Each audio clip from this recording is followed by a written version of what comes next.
En tout cas, elle était déjà très dégradée auparavant, puisque les combats sur El Fasher durent depuis maintenant de nombreux mois. Le siège dure depuis 1 an et demi, et une grande partie de la population avait déjà évacué la ville, et un camp important qui était à proximité, le camp de Zamzam, depuis le mois d'avril, avec plus d'un demi-million de personnes qui se sont déplacées depuis le mois d'avril pour venir notamment là où je me trouve, sur la petite ville de Tawila.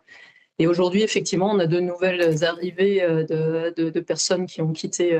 en toute urgence El Fasher suite au dernier combat, même si malheureusement, j'allais dire, on n'a pas suffisamment d'arrivées par rapport à ce à quoi on s'attendait. On a à peu près 5000 personnes qui sont arrivées ces derniers jours, alors qu'on s'attendait à avoir effectivement beaucoup plus de monde au vu des quelques 250 000 personnes qui sont censées encore être à El Fasher, ce qui nous inquiète beaucoup parce que ça veut dire que ces gens sont coincés soit dans El Fasher, soit sur la route. Et on sait des témoignages qu'on recueille ici qu'un certain nombre de personnes, malheureusement, ne sont plus en capacité de se déplacer sur la route. Elles sont trop épuisées, elles n'ont pas de moyens de déplacement. Et l'aide humanitaire ne peut donc pas leur parvenir puisque ces routes ne sont pas aujourd'hui sécurisées.